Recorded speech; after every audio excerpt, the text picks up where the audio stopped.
Ahí estoy. Bueno, vamos a comenzar la charla. Lo que vamos a presentar hoy es sobre los efectos biológicos de la radiación ionizante sobre la célula. Va a hablar Camila Estudia y, bueno, la que les habla Verónica Pesaro. Así que, bueno, vamos a comenzar un poco con los objetivos. El objetivo principal de estudiar justamente el daño biológico en las células por radiación ionizante es por la enfermedad de injerto contra el huésped, que se da justamente en lo que son las transfusiones de sangre. Básicamente lo que sucede es que las células del sistema inmunitario del donante, ¿sí?, reconocen a las células y tejidos normales del paciente, que sería el huésped, las reconocen como extrañas y las atacan. Como consecuencia de esto, entonces, se produce, o sea, el receptor tiene un daño selectivo que se le llama, porque son algunos tejidos los que sufren este daño. Entonces, se produce daño en lo que es el tejido de la mucosa, tejido del hígado, de la piel, mucosas y el tracto gastrointestinal. Además, este daño lo clasifican como daño crónico y daño agudo, dependiendo del día de cuándo aparece, ¿sí? Cuando sea antes de los primeros 100 días, se dice que es un daño agudo, y si no, tenemos el daño crónico luego de estos primeros 100 días. Entonces, justamente las células del sistema inmunitario, que son las responsables de atacar, digamos, a las del huésped, estas responsables son los linfocitos T, y ahí es donde quisimos hacer un repaso de lo que son las componentes de la sangre. A ver si me pasa. Perdón, porque no me está pasando. Ahí está. Los componentes de la sangre. Entonces, a modo de repaso tenemos los glóbulos rojos, ¿sí?, las plaquetas y los glóbulos blancos. Los glóbulos rojos, su principal característica es que no tienen núcleo, a diferencia de los glóbulos blancos, ¿sí?, son los principales componentes de la sangre. Tienen la hemoglobulina, ¿sí?, que es la encargada de transportar el oxígeno en la sangre. Y también es importante mencionar, que después es importante para el estudio, que la membrana, digamos, tiene que ser flexible, tiene que tener una importante deformación, y también tiene una permeabilidad selectiva. Entonces, si hablamos un poquito más en detalle de los glóbulos blancos, que como les dije tienen núcleo, a diferencia de los glóbulos rojos, son los encargados del sistema inmunitario. Estos leucocitos, también llamados los glóbulos blancos, se separan en lo que son agranulocitos y granulocitos, ¿sí? La diferencia entre ellos es básicamente la estructura microscópica del núcleo celular y el citoplasma. Como ven, estos dos, los núcleos son bastante redondeados y carecen de gránulos en su citoplasma. En cambio, los granulocitos tienen un núcleo poliforme, ¿sí?, y tienen diferentes gránulos en su citoplasma. Entonces, acá encontramos los linfocitos, que se clasifican en T, B y NK, que es neutral killer. Estos linfocitos T representan el 70% de los linfocitos y están encargados de lo que es la inmunidad celular. Básicamente lo que hacen es reconocer a las células infectadas por los virus y las destruyen con ayuda de los macrófagos. Volviendo entonces un poco a lo que es la enfermedad de injerto contra el huésped, la pregunta es ¿cómo se previene hoy en día? Bueno, justamente lo que se hace es irradiar las unidades de sangre con radiación ionizante, ¿sí? La que se utiliza es rayo gamma, como las fuentes de cesio o cobalto 60, y también se utilizan rayos X. Las dosis que se administran están entre 25 y 50 Gray, aunque no hay un protocolo estándar para esto, como les voy a mostrar después en una tablita. Entonces, en resumen, digamos, el efecto que uno quiere producir con las radiaciones ionizantes en estas unidades de sangre es justamente disminuir la capacidad funcional de los linfocitos T y afectando, digamos, lo más mínimo a los demás componentes de la sangre, es decir, los glóbulos rojos, las plaquetas y los granulocitos. Como efecto adverso, desgraciadamente, lo que se obtiene es que la sangre en estas unidades de sangre almacenada, digamos, su viabilidad se disminuye a la mitad. Como esto también encontré que, bueno, hay diferentes protocolos donde el tiempo de almacenamiento también varía. Por ejemplo, según Estados Unidos y Canadá, la sangre sin irradiar se puede almacenar 42 días y luego de irradiada 28 días. En cambio, según otros protocolos de Europa, esto cambia de 28 a 14 días. Como para ver que no todo está tan estandarizado, sino que depende. Por ejemplo, acá, en esta tablita que obtuve de esta publicación, ¿sí? Era para mostrarles que justamente, dependiendo, digamos, los protocolos en cada país, siguen algunas metódicas para irradiar los distintos componentes de la sangre, como los glóbulos rojos, plaquetas, granulocitos, y los días de almacenamiento también, como les comentaba recién, ¿sí? 14 días y después otros 14 días una vez irradiado. Y también algo importante es la dosis, ¿sí? Puede ser de 25, de no más de 50 Gray, también hay rayos X. Y por ejemplo, acá en Japón, la dosis ya baja un poquito y hay hasta 15, ¿sí? Comienza en 15 Gray más o menos. Bien, entonces, eh, la sangre que está irradiada ya sufre determinados efectos adversos, ¿sí? El hecho que está almacenada ya le pasa eso. Entonces, al ser irradiada, justamente acentúa todos estos efectos de almacenamiento.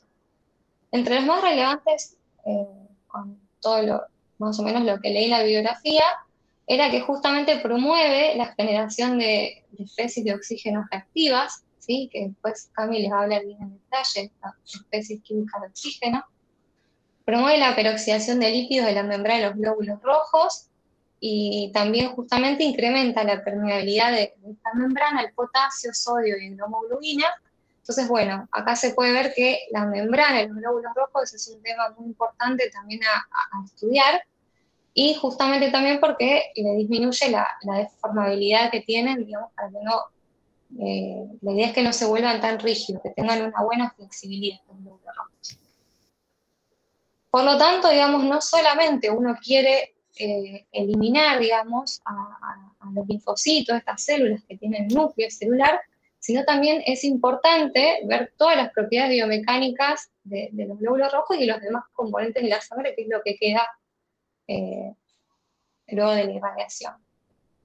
Después simplemente quería comentarles esta fibrita para cerrar esta introducción de la enfermedad. Es una publicación bastante reciente de este año, que habla de los cambios en la membrana de los células rojos que son inducidos por almacenamiento y por radiación ionizante. Entonces, bueno, por ejemplo, acá lo que hacía era mencionar, estos son glóbulos rojos no irradiados, y acá irradiados se puede ver ya como tenemos un cambio en la morfología.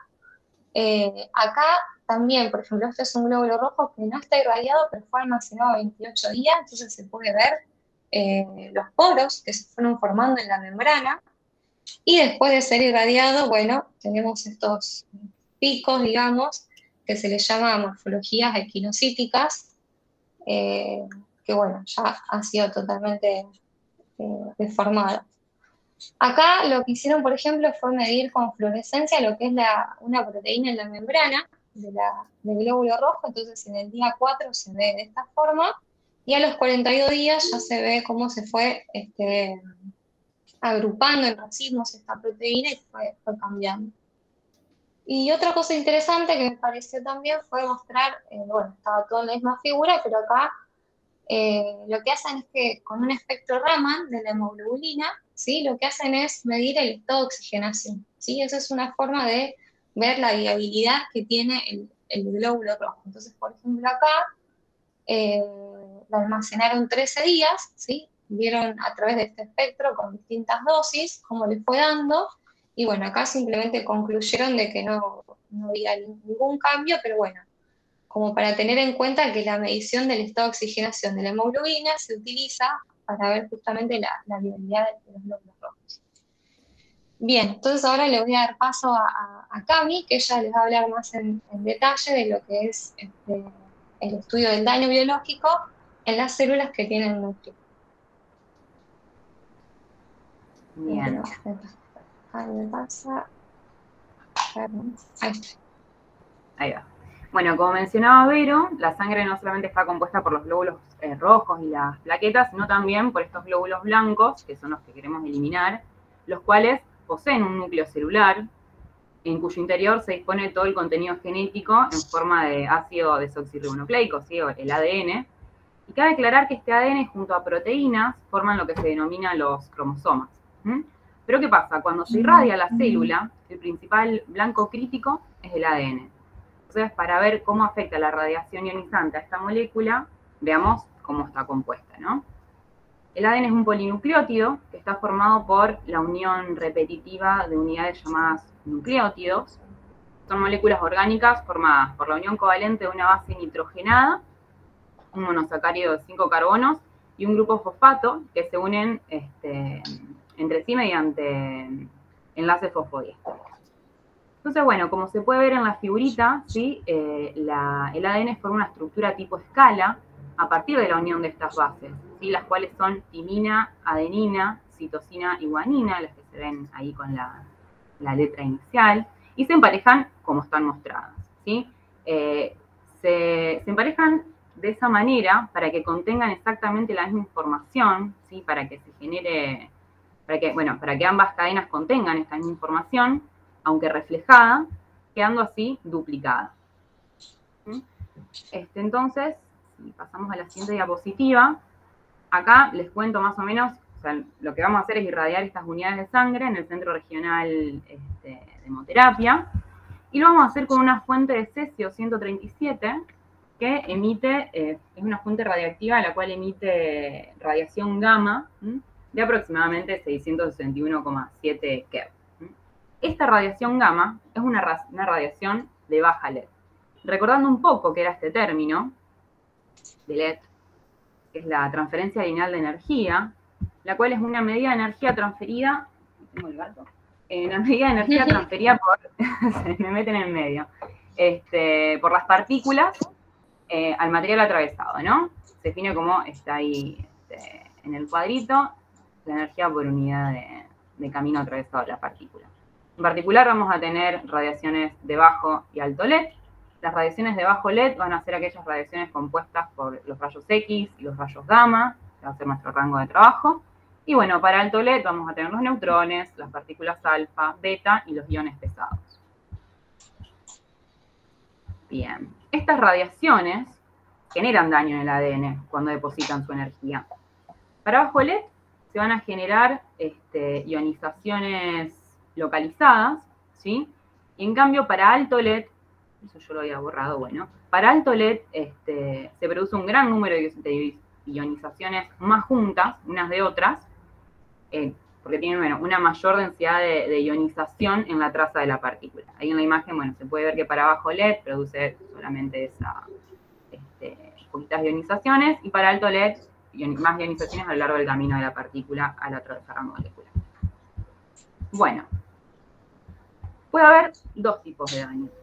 Un daño directo o un daño indirecto. ¿Sí? La acción directa es la deposición de energía dentro de la molécula de ADN, ¿sí? Es la ionización del ADN, por ejemplo, la absorción de energía por efecto fotoeléctrico o la interacción Compton, y es importante para radiación de alta LED. En el efecto indirecto es cuando esta deposición de energía se genera en moléculas cercanas a la molécula de ADN, por ejemplo, el agua, lo cual va a generar lo que se llama este fenómeno de radiólisis del agua, que ahora vamos a ver bien de qué se trata. El efecto indirecto es importante para bajo LED, ahí el cuadrito quedó un poquito desviado, sí. Pero la radiación de bajo LED da un 35% de daño directo y un 65% de daño indirecto, lo cual nos va a interesar ver bien de qué se trata esta radiólisis del agua que se da con este efecto. ¿Qué es la radiólisis del agua? ¿Sí? Cuando la radiación interactúa con esta molécula, produce lo que se denominan radicales libres. Son átomos o moléculas con uno o más electrones desapareados, ¿sí? Los cuales son altamente radiactivos. Entonces, en la primera etapa tenemos lo que es la etapa física, que sucede entre los 0 y 10 a la menos 14 segundos. Se van a formar los radicales de agua y electrones, los cuales van a seguir teniendo una suficiente energía para seguir causando ionizaciones en la vecindad, y también se van a dar estos eventos de excitación. Cuando pasamos a la etapa físico-química, que se da entre los 10 a la menos 14 y 10 a la menos 12 segundos, este radical de agua que se había generado, que es un ácido muy fuerte, pierde protones en la molécula de agua vecina y forma el radical OH. Acá te voy a decir OH, perdón, pero de química no me acuerdo nada. Que bueno, es un agente oxidante, probablemente el radical más dañino. Bien. Ahí va. Y luego tenemos la etapa química. No sé si alguien hizo un comentario. Bueno, la etapa... Vivi se unió. La etapa química, que es donde estos electrones que habían quedado dando vueltas de aquella etapa física, se van a hidratar con el agua, y el agua excitada se puede descomponer en radicales OH y H. ¿Sí? Entonces, al final de esta etapa vamos a ver que se generaron estos tres radicales OH, H y electrones acuosos. Entonces, bueno, globalmente, y después de reacciones posteriores, la radiólisis del agua en presencia de oxígeno puede producir todos esos componentes químicos que están ahí y que los pueden ver, que no les voy a decir el nombre porque seguro voy a meter la pata. Así que si pasamos a la siguiente diapositiva, vamos a ver que tenemos distintos tipos de daños al ADN, debería decir ahí. Se pueden producir sitios apurínicos, ¿sí? Roturas de una sola hebra, roturas de doble hebra, que es cuando atraviesa al ADN y lo parte a la mitad. Pueden generarse enlaces cruzados de ADN, ADN y ADN y proteínas. Se pueden generar daños en las bases, esas que yo les contaba hace un ratito, de la adenina, timina, bueno, esas 4 bases que teníamos. Y pueden generarse también daños en las azúcares. Entonces, lo que yo les muestro ahí en ese cuadrito, porque, claro, este tipo de daño va a ir variando dependiendo de la radiación que tengamos, si tenemos alta o baja LED. Para baja LED, que es lo que se puede ver en la tablita, si irradiamos un conjunto de células con una radiación de 1 Gray, podemos ver el tipo de daño y la cantidad de daño que produce en una célula. Entonces, para bajo LED, lo que predomina es el daño en las bases, que está entre 1000 y 2000, le sigue el daño de los azúcares de 1200, y después el tercer daño principal es las roturas de una sola hebra, que le sigue con 1000. Después tenemos, bueno, los sitios apurínicos con 250, la rotura de doble hebra con 40 y los enlaces cruzados con 120. También cabe aclarar que las roturas de doble hebra son más predominantes en la radiación para alto LED. Entonces, bueno, estos daños que se generan en el ADN pueden repararse, ¿sí? El ADN tiene unos mecanismos de reparación. De reparación de rotura de una sola hebra o rotura de dos hebras. Ahí hebra se me está tirando toda la data. Perdón, y no sé más. Después lo corregimos al final. Entonces, bueno, cuando se quiere reparar el daño de una sola hebra, se llama reparación por escisión, que básicamente es eliminar y reemplazar la región dañada. Y vamos a tener dos métodos distintos. La reparación por escisión de las bases, que básicamente es eliminar la base que está dañada, esa guanina, citosina, timina, guadenina, por ejemplo, se dañó, se sacó y se reemplazó con una nueva. Y si no, la reparación por escisión de nucleótido, que directamente es extraer toda esa región dañada y reemplazarla por una nueva.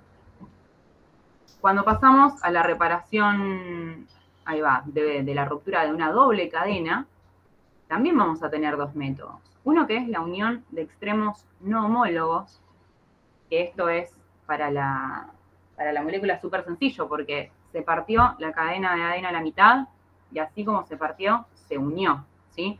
Esta unión, obviamente, puede producir un montón de errores, ¿sí? Puede producir mutaciones en los cromosomas.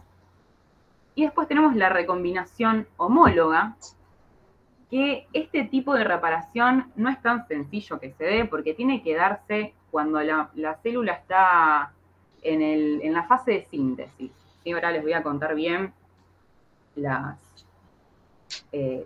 ciclos de la célula. Pero cuando las células se encuentran en la fase de síntesis, que es cuando el ADN empieza a replicarse, se empieza a producir para que pueda reproducirse la célula, ahí se puede dar este método que se llama recombinación homóloga, que básicamente es agarrar una hebra homóloga, una hebra similar a la que se rompió, le extraes un pedacito y se arregla, ¿sí? Dicho a lo gallego. Bien. Y afortunadamente tenemos evidencia de que existe esta reparación. Esto lo podemos ver con la medida directa del tamaño de los fragmentos de ADN, empleando lo que se llama la técnica de electroforesis en gel de célula única, que se conoce como ensayo cometa. Que es básicamente lo que estamos viendo en esa imagen de la izquierda. En este experimento que se muestra, tenemos irradiadas células con una radiación de 6 grays, aproximadamente, y posteriormente de esta irradiación, algunas de las células se extraen, ¿sí? Y se analizan de forma inmediata disgregando el ADN, sometiéndolo a este proceso de electroforesis. Lo que podemos ver es que tenemos extensiones en las manchas esas de las células y distintos colores. Los colores nos van a dar la concentración del ADN. Si tenemos color rojo es porque tenemos una alta concentración, y si tenemos color azul tenemos una baja concentración. Entonces lo que podemos ver en la figura que está a la derecha, que es cuando dejamos reposar estas células 4 horas luego de la irradiación, es que 5 de estas células, que bueno, ahora son esas que se ven alrededor, digamos, ¿no? Aumentaron su región roja. ¿Sí? Quiere decir que aumentó la concentración de ADN. Hay más ADN, o sea, se reparó. En cambio, la célula que está en el medio, toda de color azul, disminuyó esa concentración del ADN, lo que significa que ha sufrido un proceso de apoptosis, que es la muerte programada en la célula. Bueno, entonces, antes de comentarles los efectos que la radiación puede tener a nivel celular, es importante explicar este concepto de radiosensibilidad. Como un comentario, o sea, después de haber descubierto los rayos X, se observó que estos parecían tener una eficacia selectiva, ¿no? Al destruir células cancerosas sin afectar a los tejidos normales. Entonces acá nace este concepto de radiosensibilidad que está basado en las características inherentes a la célula y no la radiación. En esta tablita que yo les estoy presentando, podemos ver los distintos tipos de células y qué tan radiosensibles son. Yo ahí les marqué los linfocitos, que tienen una muy alta radiosensibilidad. Bueno, le siguen las células hematopoietic, eso, el epitelio intestinal, bueno, células del ovario, bueno, y después podemos ver que van disminuyendo en radiosensibilidad. Entonces, bueno, para comparar la radiosensibilidad de estas diferentes poblaciones celulares, se pueden utilizar diversos parámetros. La muerte mitótica, la muerte en interfase y el retraso mitótico. Pero bueno, para entender bien de qué se trata esto, veamos cómo funciona el ciclo celular y cómo afecta la radiación ionizante a las células según su ciclo. Bueno, la célula, ¿no?, recorre desde el momento en que nace un ciclo, que llamamos ciclo celular. La célula surge de la mitosis, de su progenitora, hay una fase de mitosis, produciendo dos... me perdí. Bueno, sí, nace de la mitosis. Entonces, tras la duplicación de la célula madre, porque o sea, en todo el proceso celular, la célula se reproduce y da 2 células hijas, comienza su propio ciclo desde una fase de crecimiento G1, donde tiene lugar, bueno, el crecimiento de la célula. Luego pasa a esta fase de síntesis, que es donde la célula comienza el camino de producción y se duplica el material genético, bueno, entre otras cosas, que es donde yo les contaba que sucedía ese método de reparación homólogo, cuando se rompía todo el material genético del ADN en 2. Luego le sigue la fase G2, que es cuando continúa la síntesis de proteínas, para poder llegar a la última fase, que es la mitosis, que es donde esta célula vuelve a dividirse en 2 células hijas. Entonces, teniendo en cuenta esto, la respuesta de la célula al daño biológico por la radiación ionizante también está condicionado por la etapa en la que se encuentra en su desarrollo celular. Y bueno, volviendo a estos parámetros que yo les había comentado recién en la diapositiva anterior, ya podemos ver de qué se trata cada una de estos conceptos. Tenemos esa muerte reproductiva o mitótica, que simplemente es la célula cuando empieza a reproducirse, va a llegar a un punto en que no va a poder reproducirse más porque sus células hijas empiezan a morir.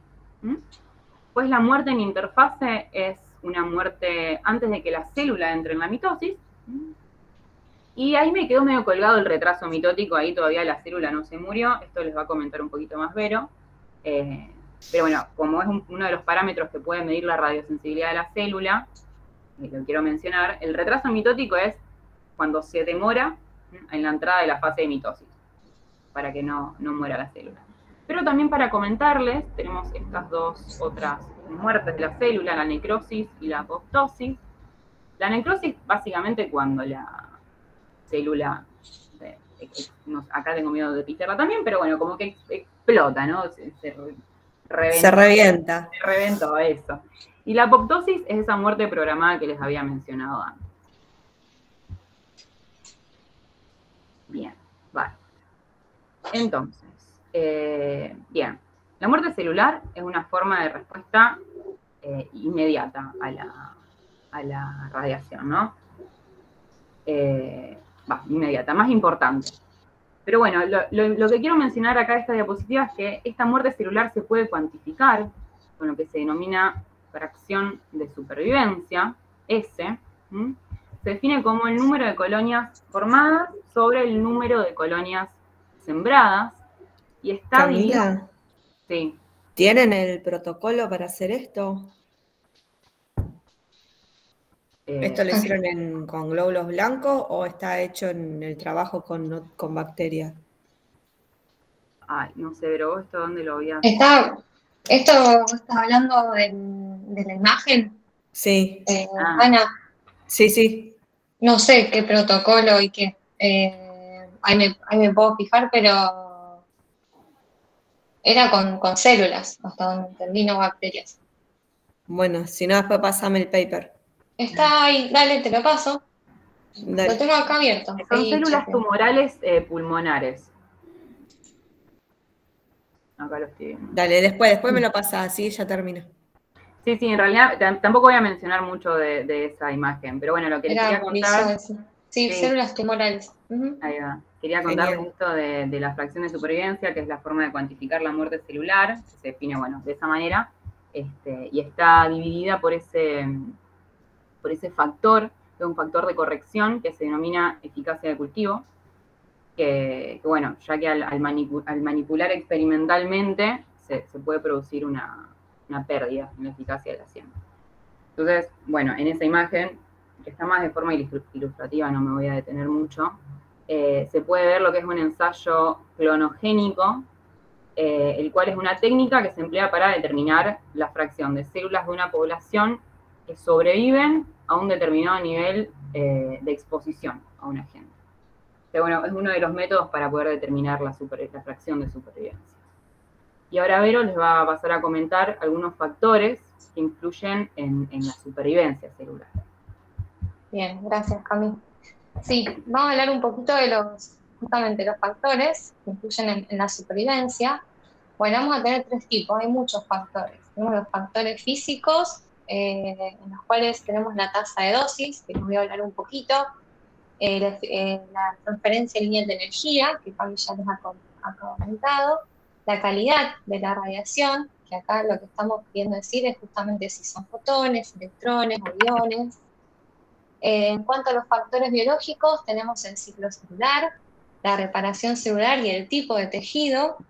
Y en cuanto a lo que son los factores químicos, el efecto oxígeno, que también les voy a comentar, y la quimioterapia, que se utiliza en los tratamientos de radioterapia porque hace radiosensibilizador. Entonces, para hablar de todo esto, recordamos un poquito lo que era la dosis, que es la energía absorbida por unidad de masa, y se mide en Gray, que era Joule sobre kilogramos. Entonces, voy a comenzar hablándoles un poco de lo que es el efecto oxígeno. El oxígeno, como Cami ya les habló bastante de este compuesto, es un potente agente sensibilizador. ¿Qué quiere decir esto? Quiere decir que los tejidos que tengan más oxígeno van a ser más sensibles al daño que puede generar la radiación ionizante, ¿sí? Más sensibles a la radiación, eso quiere decir. Actúa por efecto indirecto a través de los radicales libres, nuevamente, esto lo ha comentado Cami en detalle. Y tenemos este parámetro, el OER, Oxygen Erasing Ratio, ¿sí? Que se define acá abajo, como se los puse, con este cociente de dosis. ¿Qué es este cociente? Acá tenemos la dosis absorbida, ¿sí?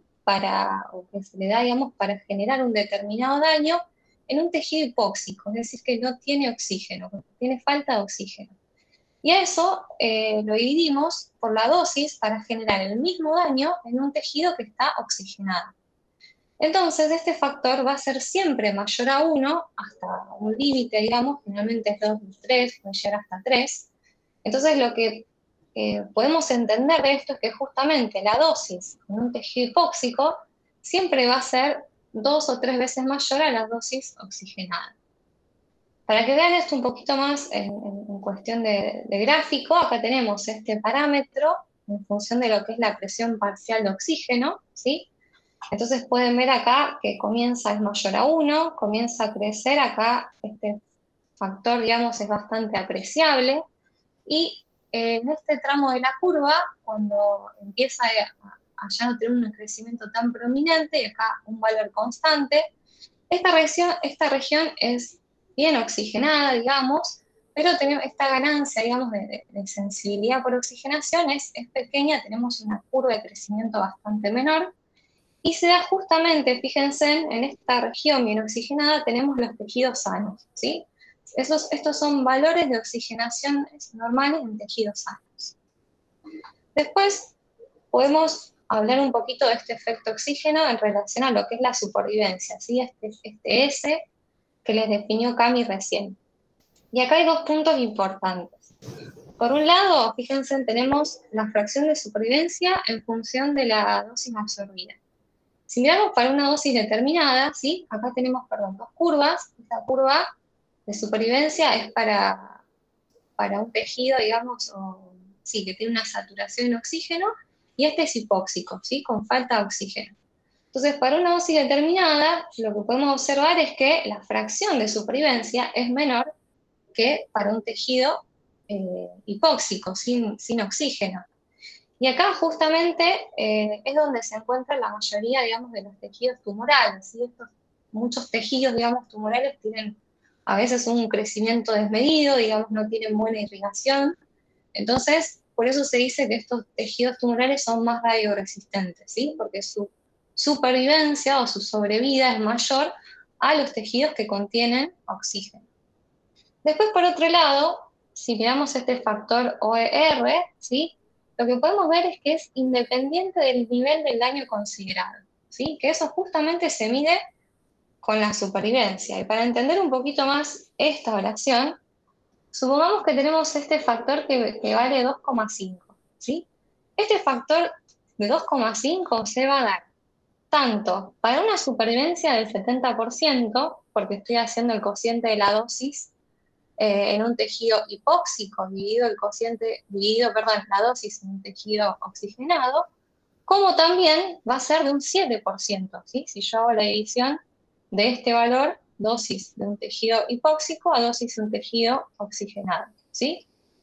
Entonces, ese es un dato importante a tener en cuenta, de que no mide, o no depende bien del nivel del daño considerado. Por otro lado, también quería comentarles un poquito de lo que era la tasa de dosis, ¿sí? Que se define como velocidad a la que se absorbe la energía por unidad de masa. La van a ver como unidades de Gray sobre minuto, sobre hora, por ejemplo. Entonces acá de nuevo tenemos la supervivencia en función de la dosis, ¿sí? Tenemos tres tipos de tasas de dosis, y lo que podemos ver es que esta tasa de alta dosis, ¿sí? Tiene una menor supervivencia que para una baja tasa de dosis, ¿sí? Entonces, esta baja tasa de dosis, digamos, es menos efectiva para producir lesiones, digamos, que lo que sería una alta tasa, ¿no? Sin embargo, por ejemplo, en lo que son las irradiaciones continuas, con este tipo de baja tasa, permite dos cosas. Por un lado, permite un alto nivel de reparación en los tejidos sanos, los que no son tumorales, ¿sí? Y por el otro lado, acorta los tiempos de tratamiento en radioterapia y de esta forma reduce lo que es el impacto en la repoblación tumoral. Entonces, eso también es algo a tener en cuenta. Bien, y por último, quería comentarles de la fase celular, ¿sí? Cami recién les comentó sobre las 4 fases que tiene la célula para dividirse, para reproducirse, y justamente la fase de mitosis era la más sensible a la radiación. Entonces, podemos decir que las células radiosensibles, ¿sí? Son las que se encuentran en la G2 y M de mitosis, y las células más radioresistentes a la radiación, resistentes a radiación, ya está acá por el término, están en la fase G1, G0 y de síntesis. Esto de nuevo lo podemos ver en este gráfico con supervivencia en función de la dosis, ¿sí? Acá a veces se discriminan las distintas fases. Entonces, bueno, acá tenemos una curva bastante lineal, esta no lo comenté, pero generalmente son curvas exponenciales. Esta es bastante lineal, donde tenemos la fase de mitosis y G2, y para allá, digamos, donde la supervivencia crece, nos vamos a las fases más radioresistentes, que sean justamente porque en estos casos las células, o sea, en estas fases tienen un mayor acceso a los mecanismos de reparación. Por último, para terminar, también me parece interesante comentarles que era un poquito lo que mencionaba Cami, que una vez tras la irradiación, digamos, se produce lo que es un agrupamiento en las fases resistentes. ¿Qué quiere decir esto? Cuando la célula es irradiada, digamos, se activan diferentes mecanismos de reparación que están en distintos puntos acá de la fase, y lo que hace este mecanismo de reparación es frenar, digamos, a la célula, digamos, la retrasa para que no llegue, digamos, a la fase de mitosis, que es la más débil, es la más sensible a la reacción. Entonces, lo que hacen, digamos, o sea, ¿qué nos conviene? Nos conviene que haya una redistribución de esta fase, que tenga células que se encuentren todas en distintas fases, sino todas en las más resistentes a la radiación. Entonces, por eso, digamos, muchas veces se administra la dosis de forma fraccionada. Bien, a modo de conclusión de toda esta presentación, lo que podemos decir es que para prevenir esta enfermedad de infarto contra el huésped, ya vimos que se utiliza la radiación de bajo LED, que es la gamma o rayos X, ¿sí? Y que el daño que generan es mayormente, digamos, de forma indirecta, ¿sí? Que como bien explicó Cami, digamos, ahí tenemos la radiólisis del agua, donde aparecen estos radicales libres, que son los más ávidos de electrones y son los que generan mayor daño. Y justamente lo que uno quiere es hacer un daño, ¿sí? En el centro, en el núcleo de la célula, en el ADN, para que estos glóbulos blancos, dar muerte a estos glóbulos blancos. No siempre es tan sencillo, ¿sí? Que también lo hemos mencionado, generalmente las muertes no son directas, sino que a veces se dan por diferentes caminos, o la célula se reproduce en varios ciclos y después muere. Entonces, bueno, esto es un punto a tener en cuenta, no todo es tan lineal así, tan lindo. Y por otro lado, también concluir, digamos, con respecto a la radiosensibilidad de los tejidos a la radiación ionizante. Es decir, que depende de muchos factores, ¿sí? De todos estos que yo les mencioné, se los comenté por arriba, estos son los que comenté, digamos, un poco más en detalle. El efecto oxígeno, ¿sí? A mayor oxígeno es más fácil, digamos, hacer daño en estos tejidos que los hipóxicos. La fase celular, conviene que la célula se encuentre en una fase de mitosis, y con la tasa de dosis, bueno, generalmente las bajas tasas de dosis son menos nocivas que las altas tasas de dosis, donde, bueno, ahí, ya que está, les comento, me olvidé mencionar que las radiaciones de alto LED son independientes, digamos, de la tasa dosis por la gran densidad de ionización que se generan en su traza. Bueno, muchas gracias a todos por su atención.